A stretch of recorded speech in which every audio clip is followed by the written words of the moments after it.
Hello students, welcome to study Yuva. आज हम साधारण ब्याज चैप्टर के कुछ महत्वपूर्ण सवालों को सॉल्व करेंगे। इसके पहले पार्ट 1 में हमने थोड़े इजी सवालों को सॉल्व किया था। आज हम थोड़े टफ सवालों को सॉल्व करेंगे। तो चलिए सॉल्व करते हैं। हमारा पहला क्वेश्चन है, कोई धनराशि 10 वर्ष में अपने की 2 गुनी हो जाती है तथा साधारण ब्याज की उसी दर से वह अपने की 3 गुनी कितने वर्ष में हो जाएगी। तो जैसा कि इस सवाल में बताया गया है कि एक जो धनराशि है वह 10 वर्ष में अपने की 2 गुनी हो जाती है तथा साधारण ब्याज की उसी दर से वह 3 गुनी कितने वर्ष में हो जाएगी, यह हमें बताना है। तो सबसे पहले एक धनराशि 10 वर्ष में कितनी गुनी हो जा रही है, तो 2 गुनी हो जा रही है। उसके पश्चात वह 3 गुनी कितने वर्ष में हो जाएगी, यह हमें बताना है। तो आप इसे इस फॉर्म में जमा लीजिए कि 10 वर्ष में अपने की 2 गुनी हो जा रही है, 3 गुनी कितने वर्ष में हो जाएगी, यह हमें बताना है। तो हमने इस प्रकार से जमा लिया। दोनों में से आपको एक को माइनस कर देना है। कितना माइनस कर देना है दोस्तों, एक को माइनस कर देना है। तो 2 में से एक जब जाता है तो कितना बचता है, 1, और 3 में से 1 जाएगा तो कितना बचेगा, बचेगा 2। अब हमें कितना प्राप्त हो चुका है, 1/2।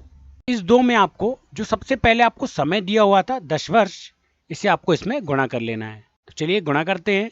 तो हमें कितना मिल जाएगा, ये 1/20। तो ये जो आपको आंसर प्राप्त हुआ है, ये जो 20 प्राप्त हुआ है, यही आपका आंसर हो जाएगा। तो 20 वर्ष में वह राशि अपने की 3 गुनी हो जाएगी। तो आपको ऑप्शन नंबर 4 बिल्कुल करेक्ट हो जाएगा। बढ़ते हैं हमारे नेक्स्ट क्वेश्चन की तरफ।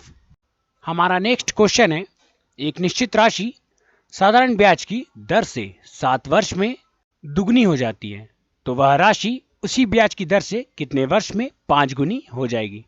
तो यह सवाल भी बिल्कुल पिछले सवाल जैसा ही है। तो चलिए इसे सॉल्व करते हैं कि एक धनराशि 7 वर्ष में अपने की कितनी गुनी हो जा रही है, तो 2 गुनी हो जा रही है, और उसके पश्चात वह राशि उसी ब्याज की दर से कितने वर्षों में 5 गुनी हो जाएगी। तो हमें 5 गुनी इसमें बताना है कि वह कितने वर्षों में हो जाएगी।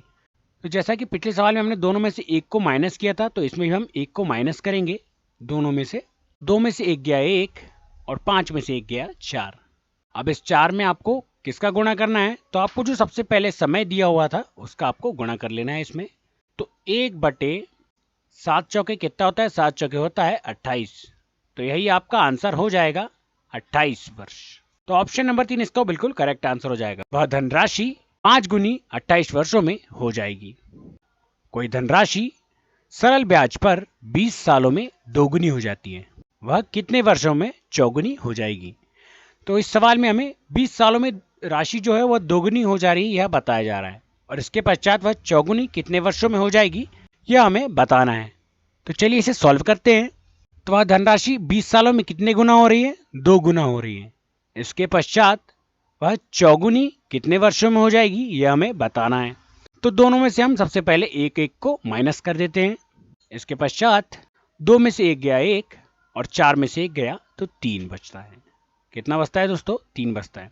इसके पश्चात इस 3 में आपको किसका गुणा करना है, तो सबसे पहले जो हमें समय दिया होता है उसका हमें गुणा कर लेना है इस 3 में।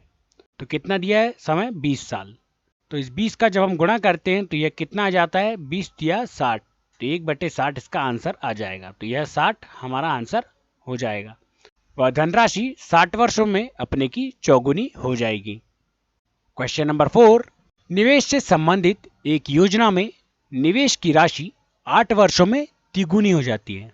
यदि उसी राशि के अंतर्गत आप अपनी राशि को 4 गुना करना चाहें तो आपको अपना निवेश कितने वर्षों के लिए करना होगा। तो जैसे कि सवाल में बताया गया कि एक राशि 8 वर्षों में अपने की कितनी गुनी हो जाती है, 3 गुनी हो जाती है। कितनी गुनी हो जाती है दोस्तों, 3 गुनी हो जाती है। इसके पश्चात यदि उसी राशि के अंतर्गत आप अपनी राशि को 4 गुना करना चाहें, कितना गुना करना चाहें, 4 गुना करना चाहें, तो आपको कितने वर्ष लगेंगे।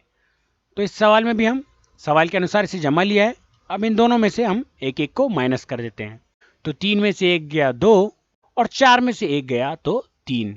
अब इस प्रकार इस नीचे वाले 3 में हम जो सबसे पहले हमें समय दिया हुआ है उसका हम इसमें गुणा कर लेते हैं। तो हमें समय कितना दिया हुआ है दोस्तों, हमें समय दिया हुआ है 8 वर्ष।